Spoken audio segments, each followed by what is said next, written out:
That's what we thought it was. Classic cars, cigars, and communism. Andrew went to Cuba to find his freedom, go kite surfing, and to ask Cubans their idea of freedom. It's a colourful country. You're in a time warp taking you back 60 years. It's always fought hard for its independence against colonisers and dictators. However, the government-controlled economy is very poor today. Cubans have what they need, but none of what they want. But hey, at least they have the best cigars and rum in the world. Now you're ready to experience cars, cigars, and communism as we explore Cuba. The wind. You can't see it, you can feel it. Zephyr means a gentle breeze. It's unbound, unrestricted, free. You can be a free spirit on a farm. There are no rules, there are no regulations. You did what you want. So often we get caught up in life's routine, stuck dreaming of freedom. It's different to every single person. We're breaking free and going on a road trip. We've been through Australia and we're going overland to London. But before that, we are heading to the world's most iconic islands, Jamaica, Cuba, Dominican Republic, Sri Lanka, and Madagascar.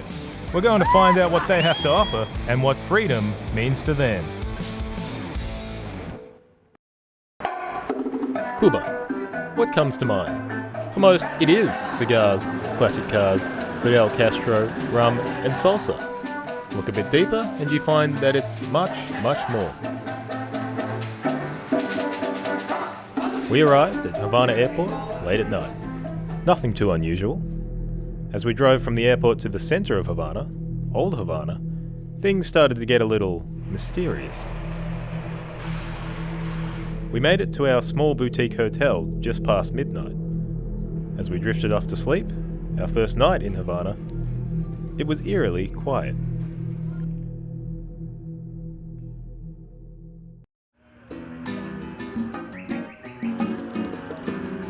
Then it was morning. Overwhelming noise and activity greeted us. A procession of classic cars, people and merchants going about their day. We were in a time warp and had emerged in 1962, the year Andrew was born. It was surreal. That surrealness was short-lived. Within minutes, we had the local car operators offering a ride at 120 CUC per hour. We haggled it down to 40 with our driver.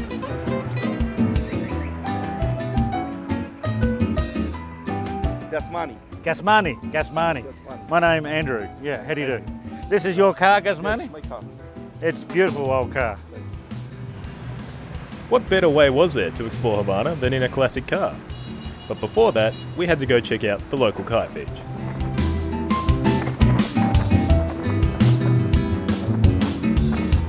So this is the kite beach. This is the beach from the east. Havana La Este. There's no wind today, so therefore no kite surfing, but this is where it happens. And well, we'll have to chase Zephyr some more. It's not here today. I think we have to go to Valadero and do some kite surfing there. Of course, Andrew would have to wait for that. Our journey through Cuba would take us through streets of Havana, lively Las Terrazas, the beautiful valley of Vinales, sweet Australia, Cienfuegos, the passionate town of Trinidad, Santa Clara, and finally to Cuba's kitesurfing paradise, Varadero. After all that, we'd be back to the Cuban utopia, Miami. We arrived back in central Havana, near our hotel. It's very thirsty weather here, and we need to know more about Cuba. So, as we usually do, we head for the local bar. There, we meet Ordalis and Juro. You have a good life? You happy? Sí. Siempre. You look happy. Siempre. And this is your house? Amar tiempo. Esta es tu casa también, eh? It's our house too. Yeah, casa. Yeah. She said that bad weather, nice face. Bad weather, I suppose. What's that Yeah. mean? That means if you have a bad weather, Yeah. it's raining, Yeah. but you don't have to worry about that. So you have to have your nice face always. It's a proverb that we use here in Cuba. Because in Cuba you've had the ups, you've had the downs. Yeah. Siempre. Yeah. Es normal. Okay, so money, happiness, or freedom? What's your choice? Yo, no, felicidad y libertad. Dinero, Happiness and freedom. claro. I think that's the right answer. Yeah. ¿Y qué te escogerías? I have money, so I'm not happy. Yo te doy un poquito de mi I felicidad. can give you a little bit of my happiness. Vamos a compartirlo. Tú me das dinero y yo te doy felicidad. Let's share it. Let's share it. Yeah. You give me money and I give you happiness. The interesting things about Cuba, what the world knows about is cigars. They're also jealous about the cars, the classic cars. And then there's the salsa, the rum, and Fidel Castro. So that's the 5 things that everyone around the world understands about Cuba. You know? It's like this living museum. You know, it's like everything stopped in 1961. And it's amazing. It's an amazing place to visit. Cuba truly does have the most stunning collection of classic cars, some only just held together by rudimentary means, others fastidiously restored to their former glory, or better.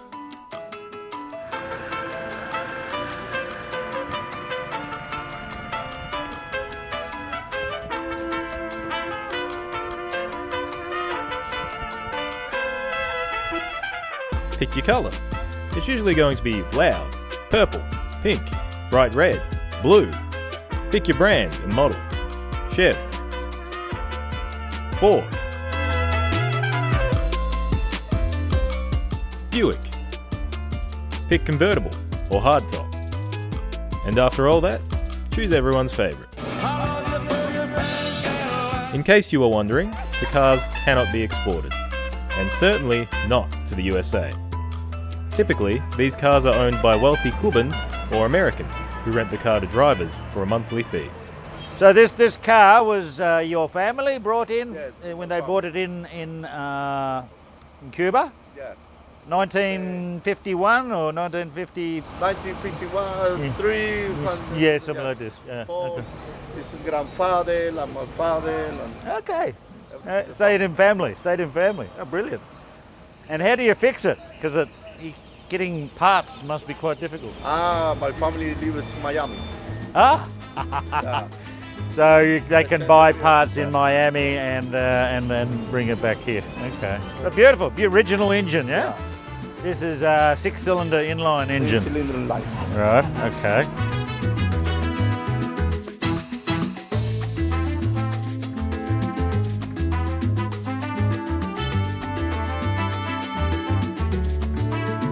The Americans were dominant from 1950 to 1962, before the embargo, and these cars symbolised that time. Then came the Russians, between 1970 and 1990, and that's why we also see a lot of Russian Lada cars. Not nearly as glamorous, but the locals like them a lot because they are apparently super reliable.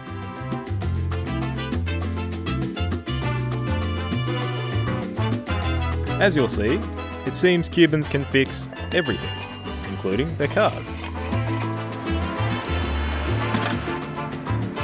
However, not many Cubans actually have a car.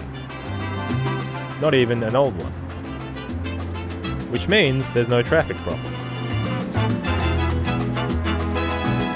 There are actually no cars on the roads. The road is actually very good. There's no cars. No one can afford cars, right? It's too expensive. Aquí todo muy caro. Una goma 120, una goma. Un pelo, que es lo más que se ve aquí en Cuba, puede costar entre 50, 45, hasta 80.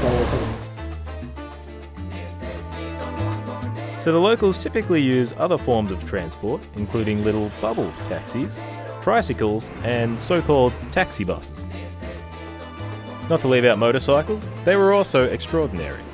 We saw a lot of German MZs and its competitor, the Czech Jawa. Their owners were also quite special. And you have a Java 350, yeah? Two-stroke.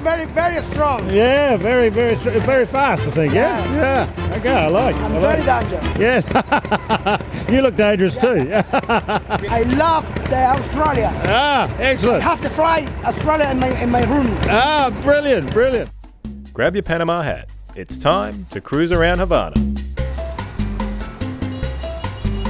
Cubans have always strived for independence and freedom, but since the country's discovery by Christopher Columbus, it has been largely dependent on Spain, the US, and then the USSR. Havana's Spanish architecture exemplifies the early Spanish colonization of Cuba. It ranges from early Spanish and its impregnable fortresses to the Middle Period and its Baroque cathedrals, built upon sugar wealth and African slaves. And here we have the Inglaterra Hotel.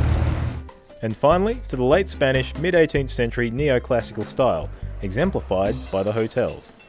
We indulged ourselves by staying there for a couple of nights, feeling like wealthy Spanish sugar merchants. Just, they didn't have a pink Cadillac. We hopped back into our purple Ford to see. And there we have Saratoga Hotel.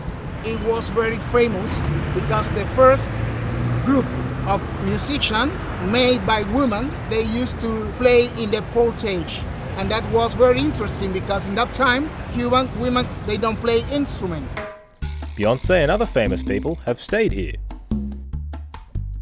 Those Spanish sugar merchants build extravagant homes and buildings in a wide variety of styles. They surround Plaza Veja Square, though most were converted into elegant bars and restaurants. We visit one famous house that is untouched. We have there the statue of Martí in the center of the park. José Martí was a famous Cuban revolutionary philosopher and a symbol of Cuban independence from Spain.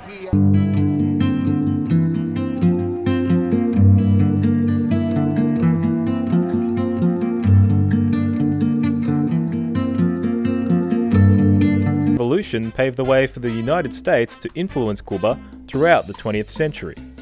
They built this 8-kilometer sea wall, the Malecón. We say that Malecón is the sofa of Cuban people because many people come here to sit down and to watch the sea and to enjoy, to chat and to fall in love too. Oh, to fall in love. That's right. Fall in love, yeah. Fall in love and fishing too. Further inland, we drove around the lively Central Park.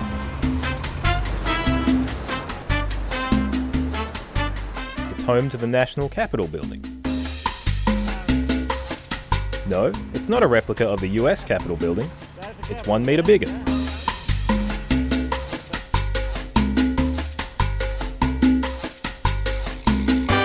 The next architectural period was Art Nouveau and Art Deco. The Ron Bacardi building is a key example. Ron Bacardi rum, a very famous rum maker, become very rich. Ron Bacardi, though, fell out with Fidel Castro and got told to leave the country. We then drove past the US Embassy, closed in 1961 by US President Eisenhower. This was immediately prior to the Bay of Pigs invasion of Cuba by CIA-supported Cuban exiles. In response, Castro aligned the country with the Soviet Union. The Soviets installed missiles aimed at the US, the Cuban Missile Crisis, and this terrifying embassy. The Soviet Union heavily supported Cuba until their dissolution in 1991. Their support torn away, Cuba entered a time of severe economic and societal hardship, the Special Period. To this day, it is still not really recovered. Along with the old cars, it's stuck with very dilapidated buildings. Most Cubans call these homes. Contrasting this are the superbly renovated buildings funded by the government, or by lucky Cubans that have benefited from the Casa Particular law, allowing them to rent up to 2 bedrooms out to tourists.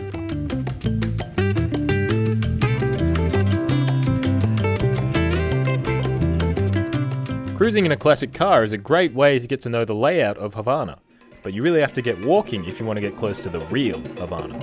We decided to spend some time doing just that. Thankfully, you don't have to do it on stilts.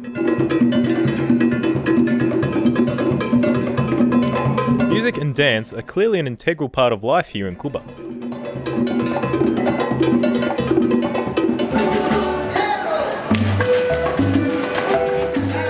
saw salsa everywhere, reminding Andrew that he needed to get some lessons. And a drink beforehand. Luckily, there are plenty of places to get one around Havana.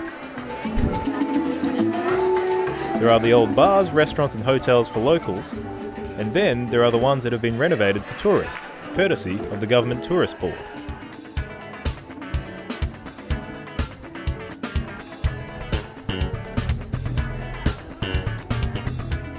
They nearly always feature a band playing Cuban music.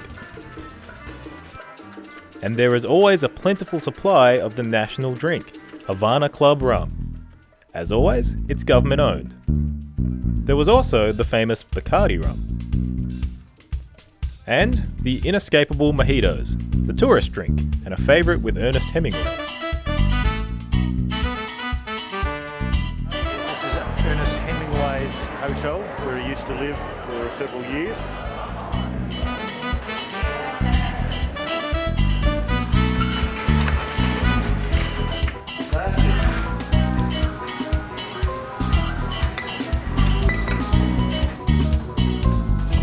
Here's the Ernest Hemingway. As night falls, the party really gets going, particularly in the Plaza Viejo Square, where the tourists and some wealthy Cubans enjoy first-class drinks and dining, spending more in an evening than most Cubans earn in 3 months.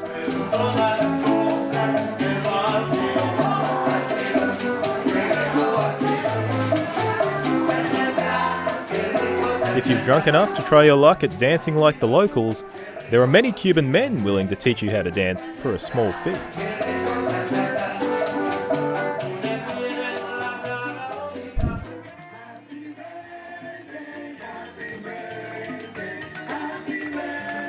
Though life outside of drinking, music and dancing can be tough here, the Cuban people are friendly, very family orientated, sharing and cooperative with each other. They had to be, to support each other through the special period after the Russians left, where there was not much food, or well, anything.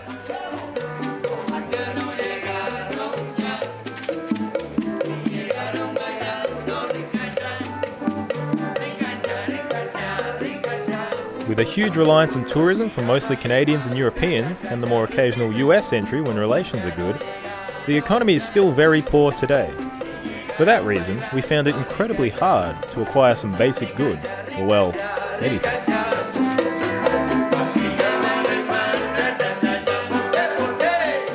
We couldn't get a Phillips head screwdriver. We had to get the hotel maintenance to dismantle the kiteboard. And it took us 4 stores to find Penlight AA batteries. That was in a military-run store. Food is just as difficult. The country is not able to produce much food due to a lack of machine parts. So, the locals eat what is imported by the government. Just the basics. The best and most plentiful you can get is the local produce, mainly mangoes and bananas.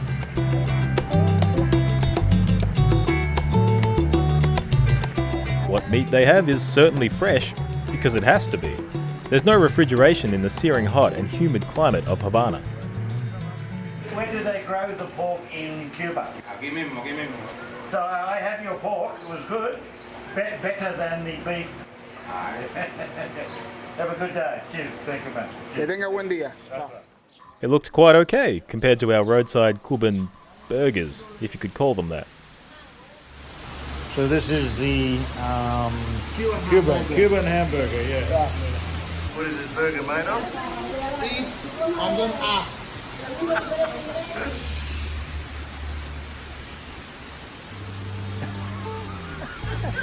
Throughout Cuba, there was plenty of pork, but virtually no chicken, which was normally sourced from Brazil. The US government had told Brazil to stop sending chicken to Cuba. So what about chicken? Can we get some chicken? However, we got lucky at a nearby restaurant. Winner winner, chicken dinner. Cubans all seem to know each other, possibly again out of necessity, as so many people need to repair so many different things, without any manufacturer's spares. One of the best places to see this in action is in the outer suburban areas of Havana, the ghetto. We took the normal Cuban form of transport to get there, the taxi bus. We're in the taxi bus. This is the locals' main form of transportation. There's very few cars in Cuba, so this is the little buses that they get to go to their homes and to work, and it's quite okay. It's cheap. Cuba has a dual currency, one for the locals, the CUP, and one for the tourists, the CUC, worth about 25 times as much. This is the local currency now, yeah? Local currency. This is CUP. The taxi bus fuels up at 9 cents a litre. It's unfortunate hardly anyone can afford a car to take advantage. And if you are wondering about Cuba's attitude to LGBTQ, they are quite open to it.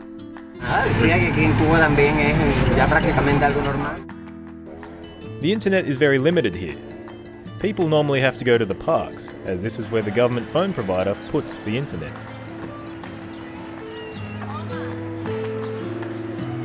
We did feel a little vulnerable here, with an expensive camera, looking like we didn't belong. However, we ignored that feeling and met some of the local merchants. Shoes are very expensive here, yeah? So that means you have a good job, yeah? It means you have a job. Is there anywhere else on Earth you refill a disposable lighter?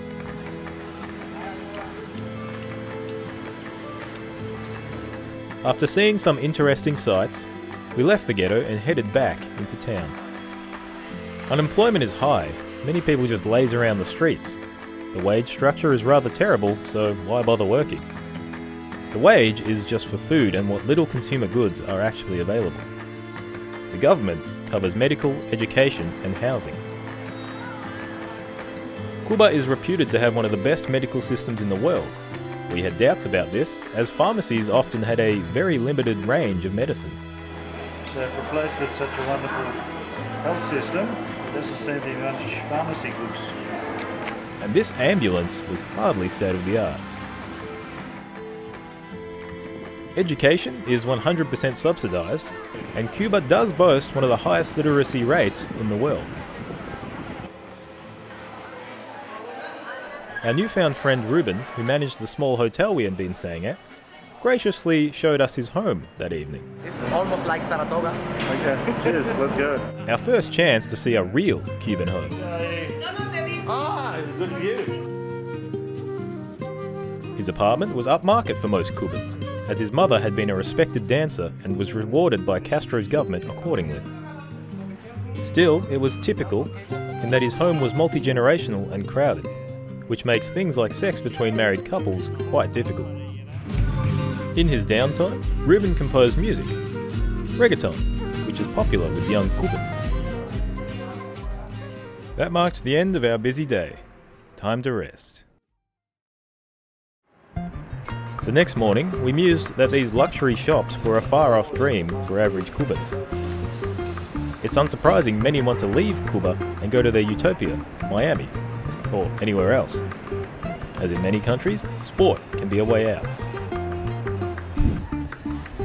Post-revolutionary Cuba prides itself on its success in sports. Fidel Castro said that sport should be the right of the people, not the right of the wealthy. So, the government provides various sport academies and school programs. Cuba has one of the highest success ratios of any nation in the Olympics, particularly in boxing and wrestling.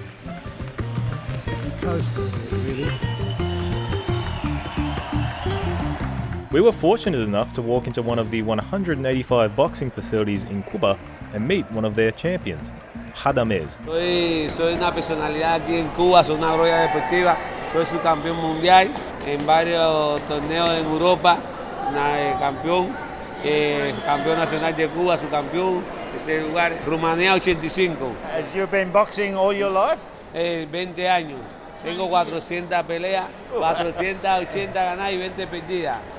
Cuando iba para la Olimpiada de Barcelona, tuve esta herida y no pude ir a eso, no pude ir. Cuando estaba el preolímpico, el preolímpico que fuimos allá, no pude ir por eso. Is boxing popular in Cuba? Mucho. No con el tiempo de nosotros, porque ahora ha disminuido un poco. Castro used the sport of boxing as a means of exhibiting the success of the new socialist government, and wrestling played a part of this too.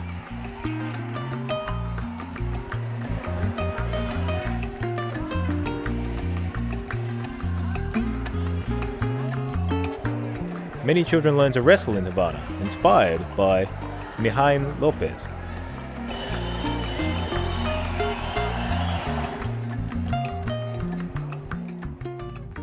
Many people think of the 3 C's in relation to Cuba: cigars, cars, and communism. Chess is another surprising national sporting institution. Why is it popular?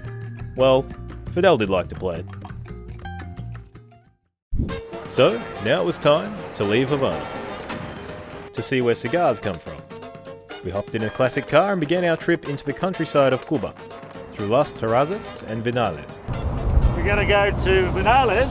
They make the cigars there. Yeah. So this is a famous Monte Cristo cigar. What we're going to see is getting made in Vinales. This is where they grow it, and they process it, and they dry the leaves.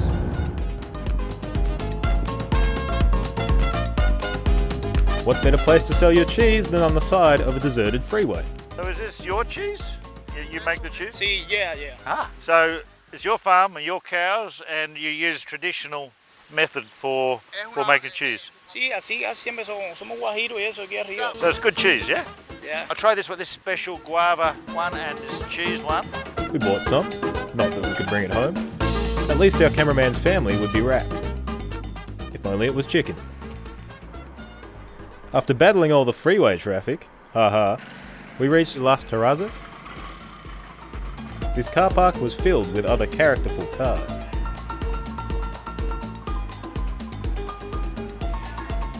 We're at La Terraza. We're having lunch here. It's a beautiful spot, as you can see. It's lush, it's green, it's on a lake. And people are here enjoying themselves, doing horse riding and zip line and boating. And I think it's all Cubans. I don't see any foreigners here, but it's a very, very nice spot.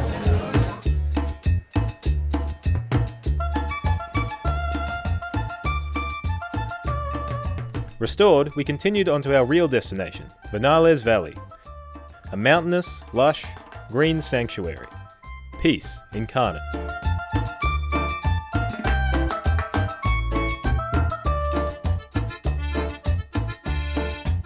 The township of Vinales is also charming, a place not to be missed.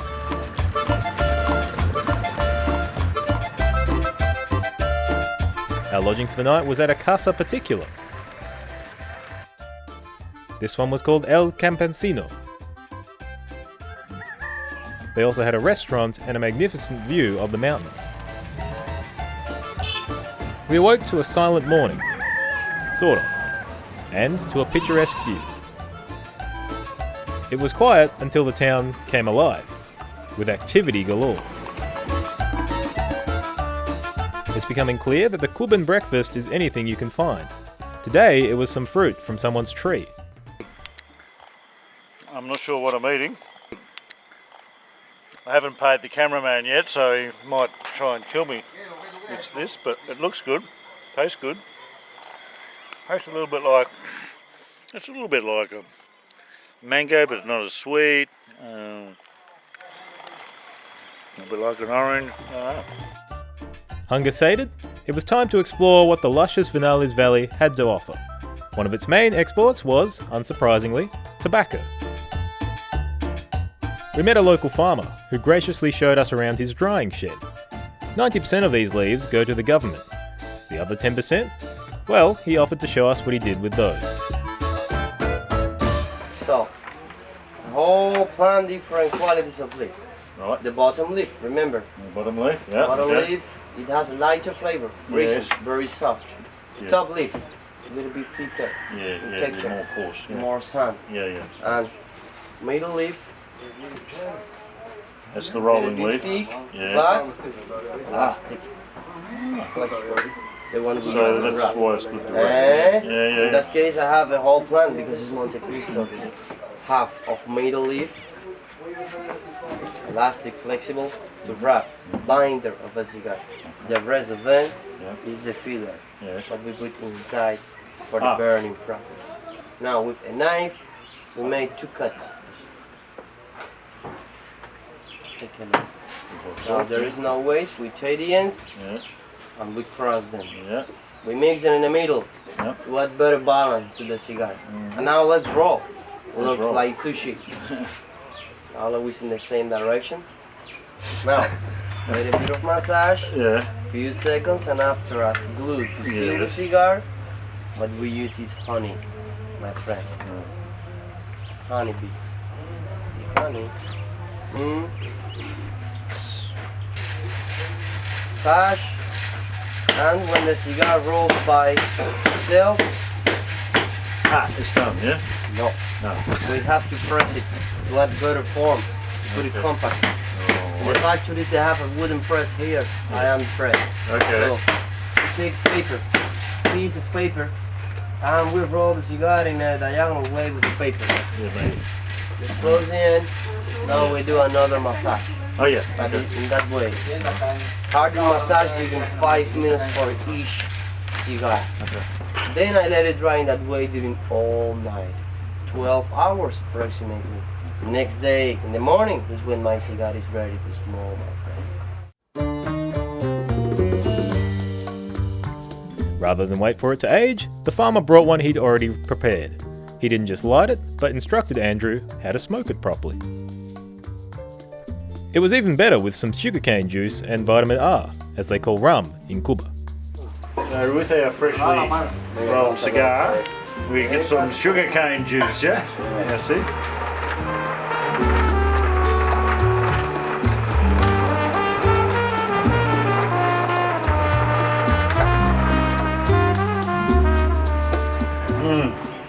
Very refreshing. Feeling we were getting too relaxed, Andrew walked to the coffee bean farm opposite to perk himself up. The farmer showed us how to grow and process the beans. This is our plantation of coffee. This one is Arabica.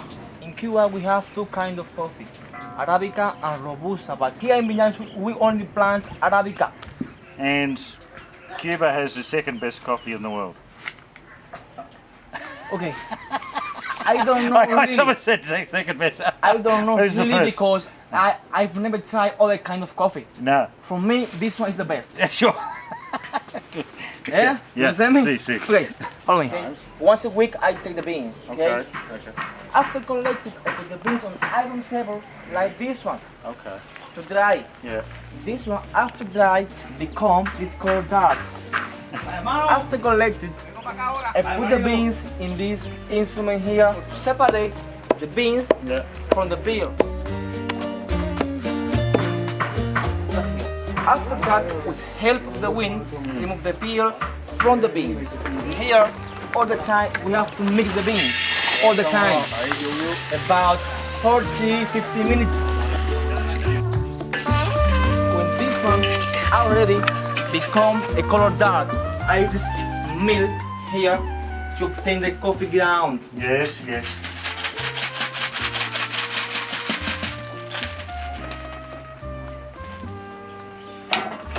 Like this, I obtain this coffee ground ready to be used.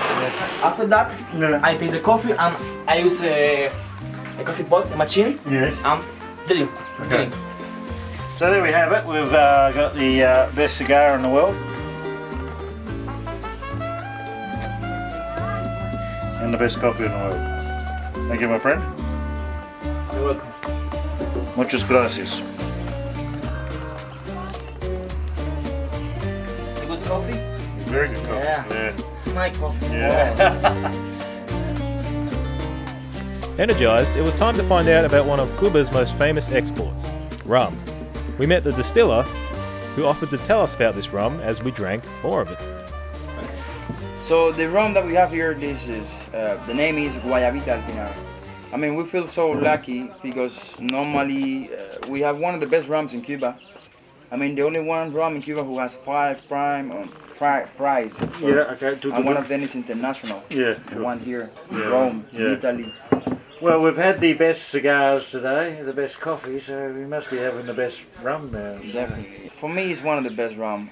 I've been drinking my whole life. Yeah. But the point is that one day you drink it and it tastes like scotch. Yeah. One day it tastes like rum. Yeah. And the next day you say this is wine. Yeah. Depending on how you drink it, you know. And the good point is that the guava gives like properties, in this case, you know, aphrodisiac. And depending on the rum, we say carajo. It's like, damn. Hey, what do we say? Carajo. Carajo. You need to make a face expression like, ooh. Oh, okay, let's do that then. And you have to say carajo. Carajo. You're right, you got it. You must eat the guava at the end. Oh, there's guava in there. Inside this bottle. Yeah. That guava at the end, you make a wish. I mean, it's part of a tradition, and then you just wait. Please always remember, and also if you drink it one day, remember to say to your friend that you can drink the rum, but the guava is yours. That's the good point. The good luck is there in that tiny guava. Muchas gracias, my friend. Now you have absolutely stunning. Our guide into the world of rum had been fantastic, so it was with regret we had to continue on. We stumbled into a wise old local. So yeah, you've been around for a little while. You're a very young man still, but you've been around. What was the best period in your life? Primero es. ¿Cuál es el mejor periodo que has tenido en tu vida? Ah, sí, ahora. El mejor tiempo. Ahora. Right now. Yeah, okay. Hay chicas, muchas chicas turistas aquí. There are many tourist girls here, so I have been watching. Gracias, thank you very much. Thank you very much. Full, content, and blessed to have seen all we had, it was time to say goodbye to this beautiful place of fine cigars, rums, and coffees. A place to remember.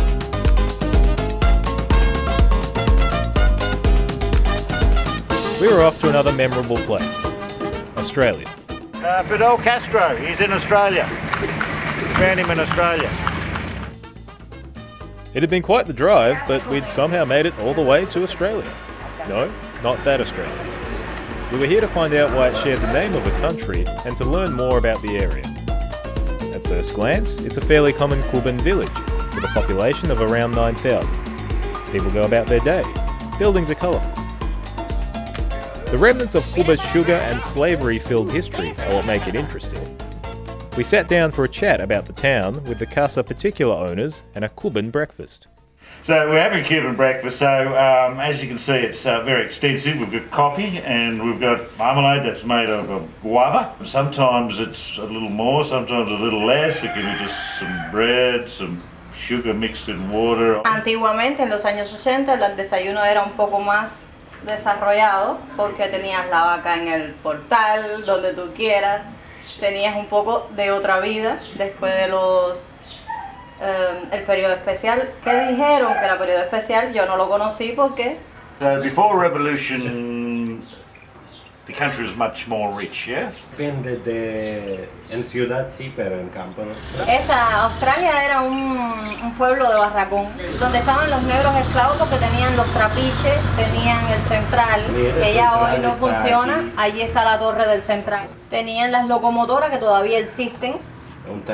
Hay un taller de locomotora, pero antiguamente la locomotora trabajaba para adelante y para atrás con estos esclavos y todo fue debido a los esclavos que se cambió. Claro, el barracón existe, pero la casa más linda era del mayoral. Grande. Y como castillo para arriba. And so he owned everything and then he had all the African slaves. Yeah. Ahí lo castigaban, ahí le daban el látigo, ahí lo mandaban a trabajar a simple vista. Muy antigua, no sé cuántos años tiene, pero... 200 años. 200 años. Sí, porque bueno, Australia, pero muy antigua. Australia es más vieja que Hawái. By chance, we stumbled into the one man who'd witnessed a lot of the more recent changes to this town. A pilot who'd fought against America to protect Australia. Combatiente de la Sierra Maestra de Playa Girón. He was in la Sierra Maestra in Santiago de Cuba, Playa Girón, by Bay, Cochino Bay. Okay. He was fighting there. He was in Las Villas, the fight against bandits. The Bay of Pigs invasion was an attack on Cuba by Cuban exiles sponsored by America and supported by American airstrikes.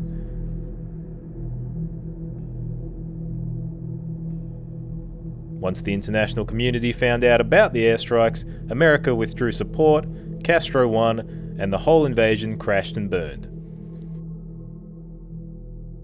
Hay como 4. Está 25 años de servicio de las milicias nacionales. Wow, you're very famous. Yeah, yeah, yeah. Eres muy famoso, eres muy famoso. Yeah. I come from Australia. Mucha caña de pequeñita, yo lo oía. De allá, de Australia, cristalina. La caña cristalina chiquitica. Caña finca, este ingenio. Le pusieron el nombre que yo quisiera saber por qué le pusieron Australia. I want to know too. I want to know. That's why I'm asking, yeah. So, but do you know Australia has a kangaroo? Here in Cuba, Australia is well known solely for Skippy. The early 70s TV show is about rangers who had a pet kangaroo, Skippy.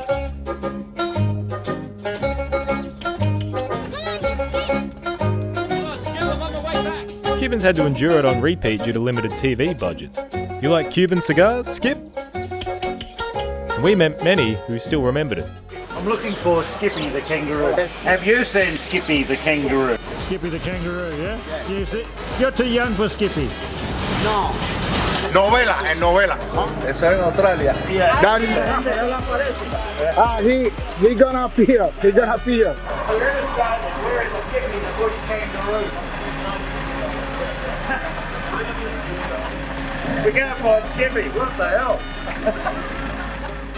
Our search for Skippy had failed, but our quest to find out more about Australia had taken us to the biggest place in town, the sugar factory, called Central Australia, long ago ransacked for parts. We hoped the boss of what was left could help us find some answers. So two brothers came here and they started the sugar industry here, and they called it Australia because of geographic similarities to Australia. La fábrica de azúcar de Australia se paralizó en el 2002, pero incidió también el colapso de los países de Europa del Este, que no llegaba piezas de repuesto, no llegaba insumos, se perdió el mercado seguro del azúcar. De 156 fábricas, solo el país tiene 54 trabajadores. Y seguimos cultivando y cosechando la planta de la caña de azúcar. La cosecha se hace de forma mecanizada el 90%. Y solo se utiliza el machete o el corte manual en campos de difícil topografía. Este es uno de los trabajos, el corte de caña manual, que nos queda desde la época de los esclavos. Dice Viagra, Juana, Cuchi Cuchi. Ese humo super rosado, bueno, es Viagra. Toma ahí frena Alemania, Cuchi Cuchi. Mucho chiqui chiqui.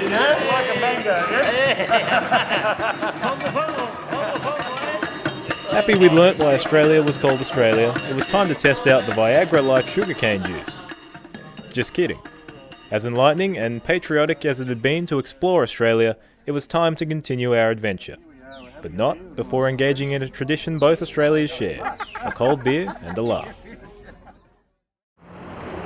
Thanking our hosts, we got back in the Ford to travel to our next stop, the richly historic town of Cienfuegos.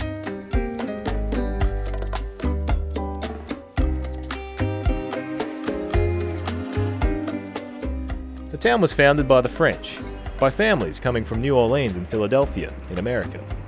They did well with sugar production, they got very rich, and as you do, built a dazzling array of eclectic architecture. Though Cienfuego translates to 100 fires, the name has nothing to do with the heat, though it is quite hot. After relaxing on the beach, the ocean is clearly a favourite place of the locals to cool off. To escape the sun, settlers built villas like the Palacio de Val to overlook the Bay of Punta Gorda. It's a beautifully confusing mix of different architectural styles. Of course, not everyone could afford the 1 million pesos for a majestic villa, so they made do with colourful townhouses. Another famous building is the Cienfuego Yacht Club, formerly owned by a wealthy local family. It's understandable why this city was labelled a UNESCO Heritage Site. It is seen as a critical example of 19th century urban planning in Latin America. Feeling a bit touristy, we visited the statue of Benny Moore. Born here, Benny was one of the most famous Cuban singers in the 1940s and 50s.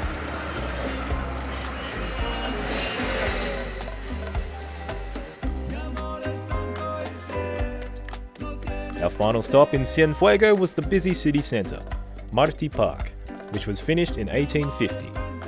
Just as Martí was the beating heart of Cuban independence, his spot is the heart of Cienfuegos. Locals and tourists like to relax amidst the fountains and neoclassical beauty.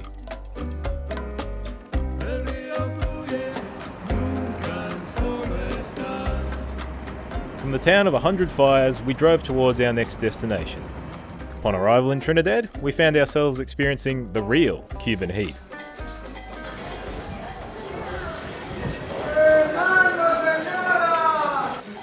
We stepped out into the midday sun to the cry of from the ever-present mango merchant. In Cuba, if a woman is like a mango, it means she is very beautiful.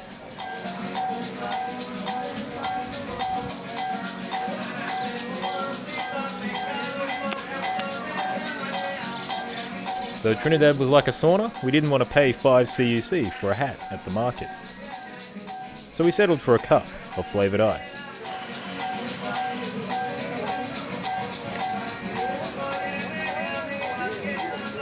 As always in Cuba, music was plentiful, and the musicians seemed comfortable with the weather.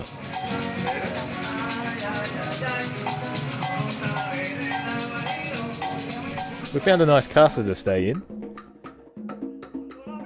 and a restaurant for lunch. You'd think chicken was plentiful.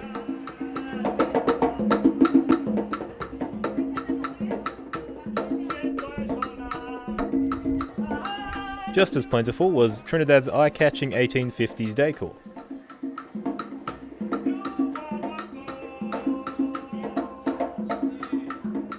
Interestingly, 17th century Trinidad was often used as a backwater haven for pirates and smugglers, and was also involved in the illegal slave trade with British Jamaica.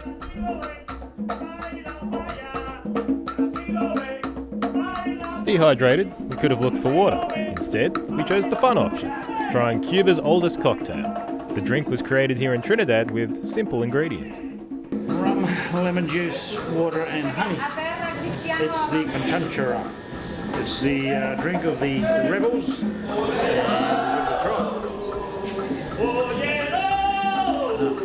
It's good, really good. A little tipsy and wholly reinvigorated, we decided now was the perfect time for Andrew to finally do something he feared: learn to dance. Is dancing, please? Salsa was available. Easy, right? I just got the feeling that maybe Cubans are having more fun than Australians. Sí, verdad. Porque nosotros nos acostumbramos a esto, pasamos un poquito de trabajo por el tiempo, cuando llega la noche salimos, bailamos, gozamos, se nos olvida todo. I watched the salsa, sad, but I can't dance. Tranquilo, le tomas 3, 4 cervezas y después ya, si yo hago así, tú haces así, si yo hago así, tú haces así, ¿estás bailando? 5, 6, 7, 8. This is really hard and hot work. I'm working up a sweat here.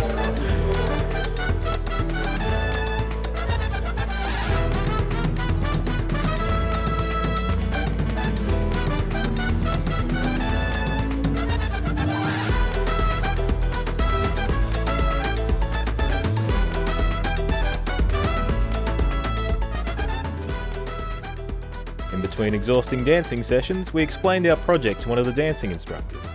The instructor also explained his very interesting project to us. So, it's chasing the wind is a metaphor for chasing freedom. Y también no simplemente tenemos eso, también trabajamos yo y mi señora, que también hace parte de un currículo para nosotros. Trabajamos en un proyecto que se llama Transmaking.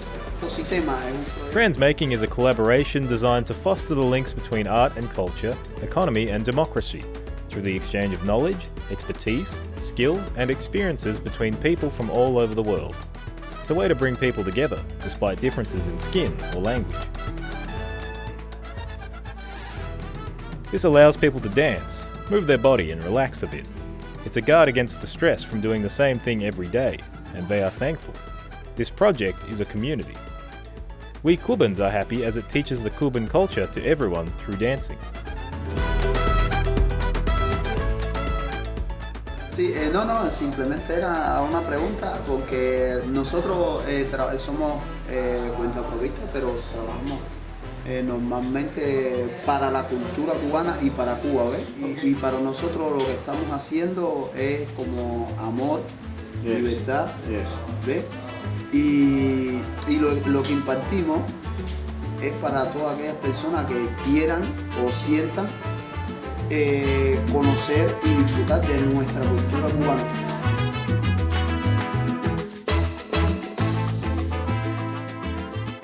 Say a little bit about the different types of salsa. So there's Cuban. Quisiera hablar un poquito más acerca de la... En Cuba normalmente no hay salsa. Le han puesto salsa porque el cliente llega y salsa, queremos bailar la salsa cubana, entonces lo hemos cogido como un sobrenombre, pero lo que nosotros impartimos en Cuba se llama casino. For foreign Western people, Cuba is classic car, rum, salsa, Fidel Castro. The other one is cigars, of course. So it's these things, but I think the two that go together is the salsa and the rum.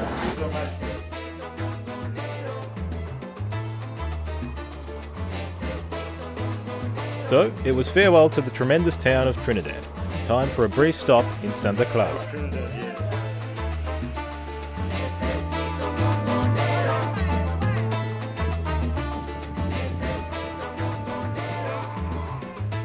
Santa Clara, by contrast, was a rather drab industrial town, but one with a large historical significance.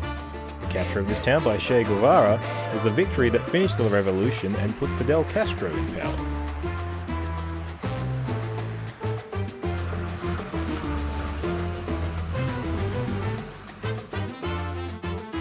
From Santa Clara, we head to the north coast, cruising along the beautiful coastline to our final Cuban destination, Cuba's home of kitesurfing, Varadero. Surprisingly, there were a few rigs drilling for oil, which are very relevant to Andrew's previous career.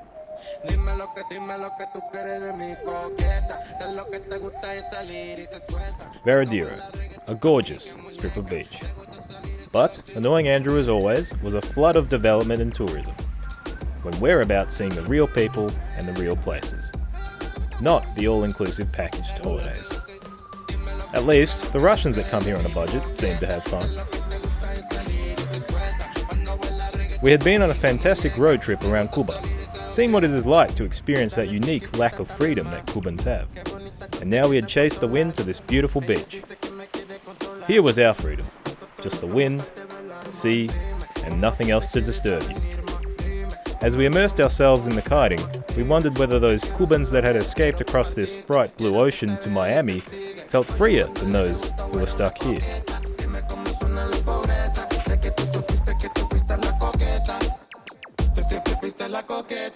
To answer that question, and to end our journey, we had one last stop.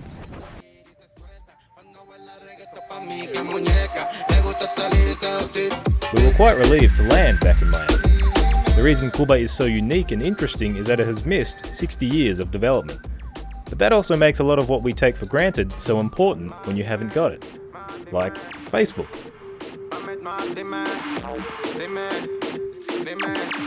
We arrived at Andrew's favourite Miami hotel, the Art Deco Cardozo on Ocean Drive, and sat down for a meal at their beachfront restaurant. There were many Cubans, including a Cuban band. Was this truly the utopia that many of them dream of? Did they find the freedom they'd been looking for? We asked the band's singer. Here we are in the magnificent Miami. My name is Andrew. Miami, Manuel. I love the old cars and the beautiful old buildings, and the people were really nice. But I asked the question to them about what is freedom, and it's very difficult for them to say anything about it. Es algo tan simple pero tan difícil de explicar. La libertad es el derecho que tenemos todos los seres humanos, todos, de poder hacer donde, cuando, en el momento que queramos, lo que queramos, dentro de las normas y las reglas de cada lugar. Pero la libertad ya personal es algo que que tenemos que tener todo ser humano como derecho. So many people, so many Cubans want to come to the US, particularly in Miami. They think this is utopia, and this is where freedom is, and this is where a better life is. Llegas a un país donde puedes tener lo que quieres con el esfuerzo de tu trabajo, puedes tener lo que desees a la hora que desees, tomas las decisiones contigo mismo de todo lo que quieres. Eso es cosas que forman parte de la libertad y es lo que puedes encontrar en este país. Lógico que lo encuentras en este o en cualquier otro país fuera de Cuba, porque no tienes limitantes, no tienes prohibiciones de poder hacer con lógica, correctamente lo que puedes hacer para crecer y llegar a ser millonario si te lo propones, ¿no? Y eso se llama libertad. Sin embargo, en Cuba no puedes llegar a tener todo lo que quieres, no puedes llegar a ser millonario porque es un sistema que no admite ni permite a la gente que pueda ser millonario.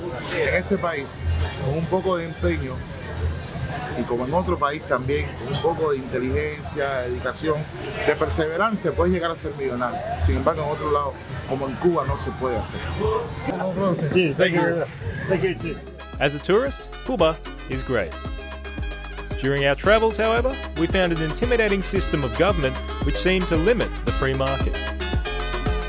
The people often wouldn't answer questions about freedom. They saw Miami as their free utopia, perhaps not realising the extreme transition from Cuba's cruisy communism to USA's rapid capitalism.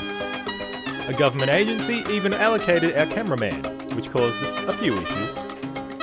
But still, despite its problems, it's a fascinating island full of beautiful sights, an interesting culture, and friendly people. We wish the Cuban people all the best as we continue to go chasing Zephyr.